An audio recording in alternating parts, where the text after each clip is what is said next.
नमस्कार, मैं चंदन। आप सब लोग देख रहे हैं beauty TV. Comedian Raju Srivastava का आज निधन हो गया है। राजू श्रीवास्तव स्टेज पर तो अपनी शानदार कॉमेडी से सबको हंसाते ही थे, इसके अलावा वह असल ज़िंदगी में भी बहुत जिंदा दिल इंसान थे। राजू की प्रोफेशनल लाइफ के बारे में तो ज़्यादातर लोग जानते हैं, लेकिन उनकी निजी जीवन के बारे में कम ही लोगों को पता है। यहाँ जानिए उनकी ज़िंदगी के अनसुन किस्से। बेहद नेकदिल इंसान थे राजू श्रीवास्तव। राजू श्रीवास्तव एक बेहद ही नेकदिल इंसान थे और समय पड़ने पर सभी की मदद भी किया करते थे। उनके दोस्त अशोक, जो खुद भी कॉमेडियन हैं, ने राजू श्रीवास्तव के साथ बिताए पलों को याद करते एक दिन अचानक राजू श्रीवास्तव ने उन्हें महालक्ष्मी के डीएस स्टूडियो में रिकॉर्डिंग के लिए बुलाया था और कहा था कि आइए एक दो लाइन आप भी बोल दीजिए। अशोक कहते हैं कि मैं उनका बड़पन कभी नहीं भूल सकता। जिंदगी में पहली बार मेरे हाथ में 150 रुपया कैश था जो उन्होंने दिलवाया था।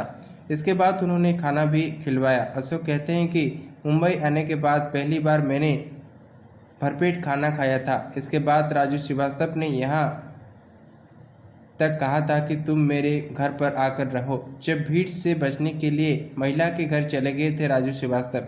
राजू श्रीवास्तव असल ज़िंदगी में भी बेहद सरल इंसान थे। एक बार कॉमेडियन राजू मसूरी गए हुए थे, जहां पर वह सुबह को मॉर्निंग वॉक करने निकले। इस दौरान लोगों ने उन्हें पहचान लिया और सेल्फी खींचने के लिए घेर डाला। भीड़ से बचने के लिए राजू श्रीवास्तव एक व्यापारी की मां के साथ उनके घर चले गए थे। जब भावुक हो गए थे राजू श्रीवास्तव अमिताभ बच्चन के बहुत बड़े फैन थे। उन्होंने अपने करियर की शुरुआत ही बिग बी की मिमिक्री से की थी। एक बार राजू श्रीवास्तव ने खुद किस्सा साझा किया था कि कैसे वह अमिताभ बच्चन की बातें सुनकर भावुक हो गए थे। दरअसल एक बार कौन बनेगा करोड़पति के एक शो में अमिताभ बच्चन ने राजू श्रीवास्तव की आवाज़ सुनकर एक प्रतिभागी से पूछा कि ये किसकी आवाज़ है। इस बात के बारे में बताते हुए राजू श्रीवास्तव ने कहा था कि वह भाव विह्वल हो गए थे। पूर्व प्रधानमंत्री इंदिरा गांधी की नकल ने राजू श्रीवास्तव में बोया मिमिक्री का बीज। राजू श्रीवास्तव के पिता हास्य कवि थे, इसीलिए बचपन से ही उनमें कॉमेडी कूट कूट कर भरी थी। राजू बचपन में अपने पिता को देखकर सोचते थे कि उनकी तरह ही स्टेज पर परफॉर्म करेंगे और बचपन से ही स्कूल में व अन्य जगहों पर अपने पिता की कविता के लाइनों को सुनाया करते थे। इसके अलावा उन्हें सबकी नकल करने का भी शौक था। जब रेडियो पर वह इंदिरा गांधी की आवाज़ सुनने तो उनकी नकल करते। इसीलिए जब घर में कोई आता तो उनके पिता कहते, बेटा बताओ जरा इंदिरा जी कैसे बोलती है। यहाँ से उनमें मिमिक्री की बीज अंकुरित हुआ, जिसके जरिए उन्होंने लोगों के दिलों पर राज किया। राजू श्रीवास्तव के बच्चे भी है मनोरंजन जगत का हिस्सा। राजू श्रीवास्तव की बेटी अंतरा भी अपने पिता की तरह ही टैलेंटेड है। वह पेशे से डायरेक्टर है और उन्होंने फुल्लू, पलटन, द जॉब, पटाखा और स्पीड डायल जैसी फिल्में की है। वहीं राजू श्रीवास्तव के बेटे एक सितार वादक है। वह अक्सर राजू के साथ उनके शोज में भी नजर आते थे। गजोदर भैया के नाम की कहानी। मशहूर कॉमेडियन राजू श्रीवास्तव को गजोदर भैया के किरदार से खूब पहचान मिली। उन्होंने टीवी के comedy show the great Indian laughter challenge में इसी किरदार के माध्यम से सफलता की पहली सीढ़ी चढ़ी थी और आगे बढ़ते चले गए। सबसे दिलचस्प बात यह है कि गजोदर भैया कोई काल्पनिक किरदार नहीं है, बल्कि गजोदर भैया वास्तविक में थे। राजू का ननिहाल बेहटा ससान में था। वहाँ पर एक बुजुर्ग गजोदर रहते थे। वह रुक रुक कर बोलते थे। उन्हीं का किरदार राजू ने अपनाया और उस किरदार को लोगों ने भी बहुत पसंद किया। यह था राजू श्रीवास्तव का असली नाम। कानपुर की गलियों से निकलकर सबको हंसाने वाले राजू श्रीवास्तव को लोग गजोदर भैया या फिर कॉमेडियन राजू श्रीवास्तव के नाम से ही जानते हैं। लेकिन यह बहुत ही कम लोगों को पता है कि राजू श्रीवास्तव का असली नाम सत्य प्रकाश श्रीवास्तव था। 50 रुपये से की थी करियर की शुरुआत। राजू श्रीवास्तव ने अपने करियर में स्टेज शो से लेकर फिल्मों तक में काम किया था। शुरुआती दिनों में राजू श्रीवास्तव को स्टेज शो के लिए 50 रुपये मिलते थे। वही सफलता मिलने के बाद वह एक शो के ही 5 से 10 लाख रुपए चार्ज करने लगे थे। कॉमेडियन राजू करीब 15 से 20 करोड़ रुपए की संपत्ति के मालिक थे, जिसे अब वह अपने परिवार के लिए छोड़ गए हैं। कभी परिवार में हुआ था राजू श्रीवास्तव का जन्म।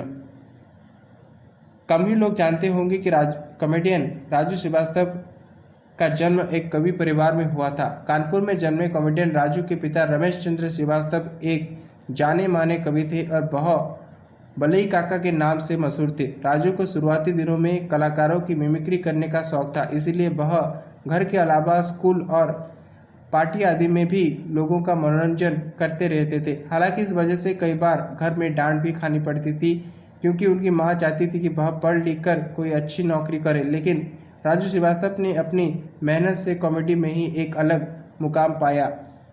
2 साल बाद मिला था खोया हुआ जैकेट। राजू श्रीवास्तव अपने सोच के लिए अलग अलग जगहों पर जाते रहते थे। उन्होंने एक बार खुद किस्सा साझा करते हुए बताया था कि वह जयपुर में परफॉर्म करने गए थे, जहां पर बैकस्टेज अपना जैकेट उतारा था, लेकिन बाद में उन्हें वहां पर जैकेट नहीं मिला। इसको 2 साल बाद जब राजू श्रीवास्तव दोबारा से जयपुर गए तो एक व्यक्ति ने हाथ लगाते हुए पूछा कि मुझे पहचाना क्या। इस पर राजू ने नहीं में जवाब दिया। तब उस व्यक्ति ने बताया कि आपका जैकेट गायब हो गया था, यह वही है जो मैंने पहना रखा है, यह मेरे लिए अनमोल है, इसलिए मैं इसे अपने साथ ले गया था। इस बारे में राजू श्रीवास्तव ने कहा था कि जयपुर के प्रशंसकों ने यदि किसी की प्रशंसा कर दी तो वह असल कलाकार होता है। 12 साल तक प्यार में पागल रहे गजोधर भैया। कॉमेडियन राजू श्रीवास्तव की प्रेम कहानी भी बेहद फिल्मी रही। 1981 में उनके बड़े भाई की शादी फतेहपुर में तय हुई थी। वहीं उन्होंने शिखा को पहली बार देखा और पहले ही नज़र में प्यार हो गया। इसके बाद राजू श्रीवास्तव ने सोच लिया था कि उनसे ही शादी करनी है। जिसके बाद उन्होंने शिखा के बारे में छानबीन की तो पता चला ये भाभी के चाचा की बेटी है और इटावा में रहती है। इसके बाद वह कोई न कोई बहाना लेकर इटावा जाने लगे, लेकिन कुछ बोलने की हिम्मत ही नहीं थी, इसीलिए राजू उनके घर पर चिट्ठियां भेजा करते थे। 12 साल के बाद दोनों ने 17 मई 1993 को शादी कर ली। प्रधानमंत्री मोदी की मिमिक्री करने का किया था वादा। राजू श्रीवास्तव सेलेब्स के साथ ही राजनेताओं की मिमिक्री भी किया करते थे। उन्होंने एक बार कहा था कि अक्सर मुझ पर आरोप लगता है कि आप लालू यादव, मुलायम सिंह यादव, आडवाणी आदि राजनेताओं की मिमिक्री करते हैं, लेकिन नरेंद्र मोदी की नहीं। यहाँ तक एक कार्यक्रम में प्रधानमंत्री ने खुद मुझसे यह सवाल पूछा था। मैंने उनसे कहा कि आपकी आवाज़ की कोशिश कर रहा हूँ, जल्दी लोगों को आपका किरदार निभाता दिखूंगा। अमिताभ बच्चन को बेहद पसंद करते थे राजू श्रीवास्तव। कहा था अन्नदाता। राजू श्रीवास्तव मज़ेदार चुटकुलों से तो हंसाते ही थे, इसके अलावा वह मिमिक्री करने में भी माहिर थे। उन्होंने सदी के महानायक अमिताभ बच्चन की भी खूब मिमिक्री करके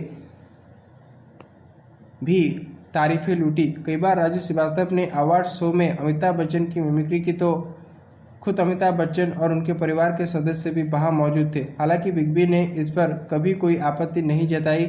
एक अवार्ड शो के दौरान राजू श्रीवास्तव ने अमिताभ बच्चन की कहा, सर आप तो हमारे अन्नदाता हैं, आपकी मिमिक्री करके हम अपना घर चलाते हैं।